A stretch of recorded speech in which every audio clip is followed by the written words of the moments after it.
How's it going? Good. I'll just open it up to you guys. Questions? We're good? Nick, of the safeties you have in this camp, who do you think's your best coverage player at safety? Honestly, you see a lot of them doing a lot of nice things. It's cool to see. You'd love to see Huff out there, and obviously Gibbs not with us, on our team this year, but it gives those other guys opportunities, and just how Gio, I think, has done a lot of nice things. I think he took a big step last year, and seeing him do it again, like his communication, like it just helps when you're being in the system a few years. He's obviously, you guys know, as a special teams player, he's a heck of a football player, and that just translates to his game. And when you have great skills of how he can run, how he can tackle, I mean, it's football, right? So now it's just translating to that on the defensive side, and I think he's done that really well, starting last year in the offseason, but then even particularly this time. Hawk's done a nice job. When Tig was out there, he was doing really well. And even Malik and Jalen Mahoney, those guys are both, those two rookies, they've shown a lot of really all those guys with depth and close to the line of scrimmage have done a lot of nice things just in coverage, out of the post with their breaks and their finish. It's been a collective good group this offseason.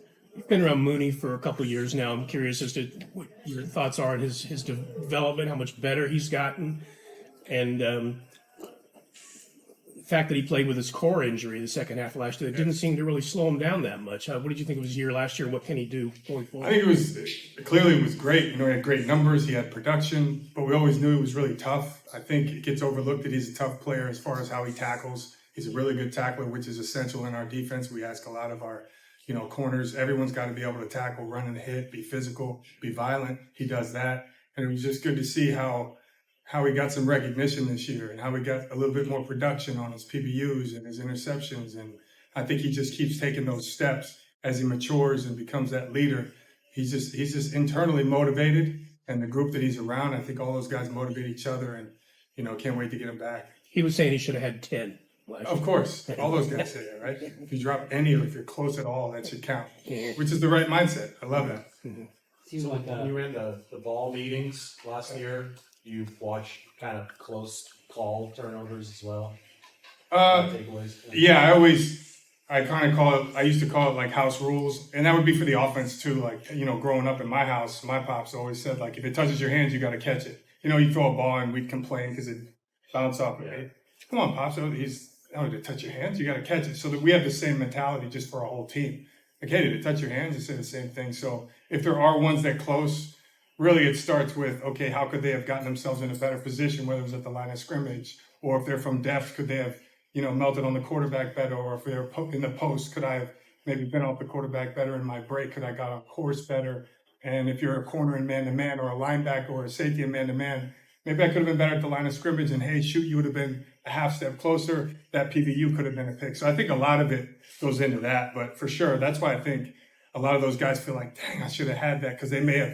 Sometimes they see something that they should have just trusted themselves on within the route concept. When those guys are smart, they're like, man, I knew that was coming. And I think that's where it stems with guys like Fred, not just the ones that, touch their hands, but the ones that they feel like were other ops because they saw something they didn't, quite trust themselves to believe and go take their shot. Nick, I presume you won't be running the ball meetings this season, or would you? No. Do you know who's going to do that? I think it's going to be Brandon Staley. And yeah. Would you still want to have some participation? Obviously, given your history, would you still want some participation in that? No, I mean, I still stress the heck out of it. Every single meeting, if there's any production or something we think is close, I'm going to always. I think it's something that permeates throughout the whole team. I think that's always the most important thing is everyone has to talk about it. That's why in those meetings, it's always about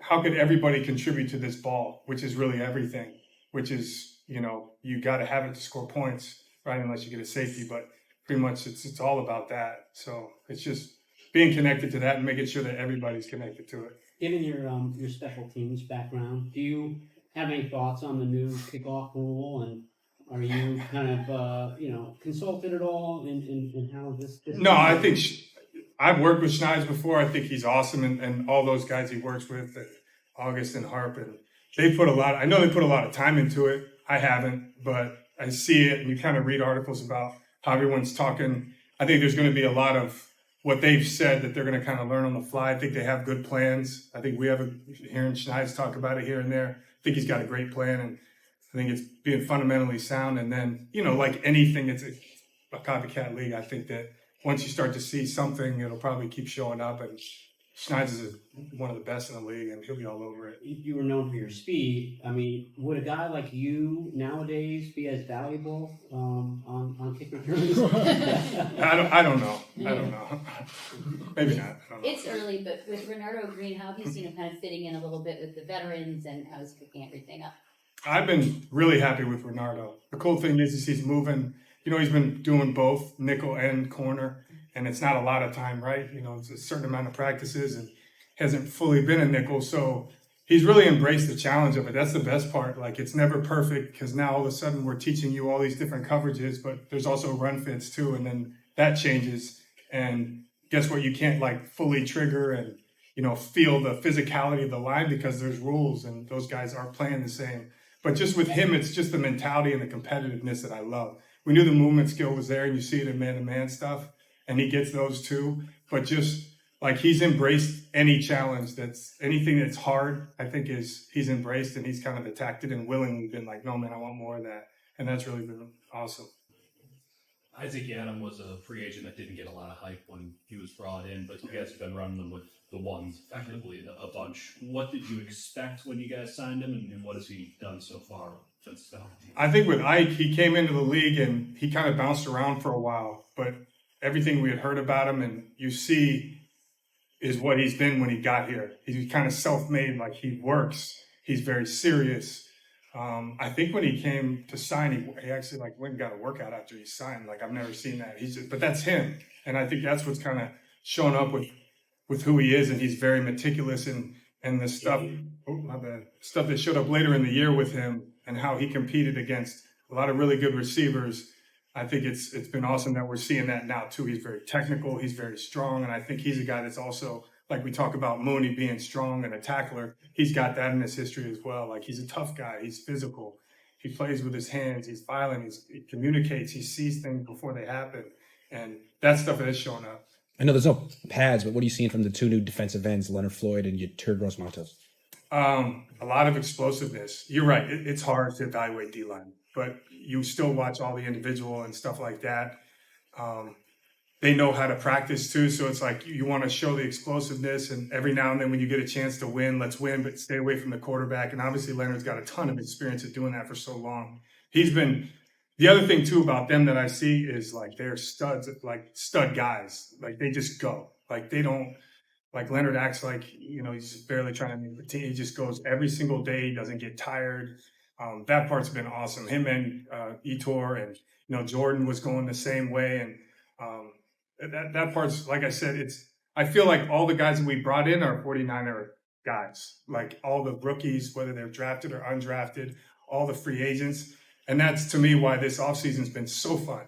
It's been so fun because our guys have worked so hard, and including our coaches. When you put hard work into it and then you start to see it come out in the communication and dealing with the shifts and emotions that our offense gives us, that a lot of the league does as well, it makes it really, really fun, especially when they're working so hard. Nothing more? Coach, I'm just kind of wondering, it's 80 degrees. How are you wearing a sweatshirt? I just am used to it. I wore a t-shirt yesterday and it felt weird. I'm just always pants in a sweatshirt.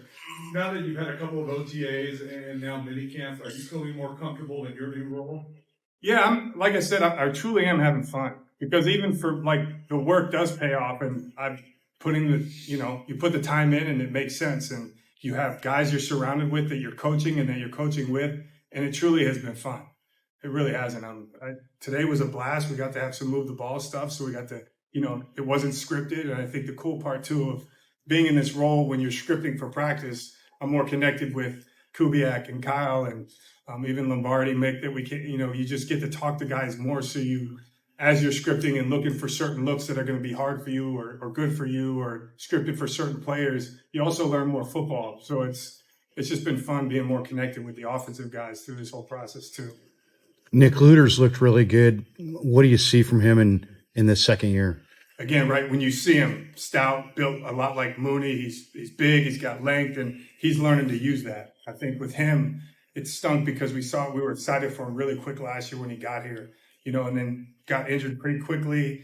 And then when he came back, it was, mid-season or later in the season, and then saw some flashes. And so it's about growth. And again, he's a competitive guy. He's really smart.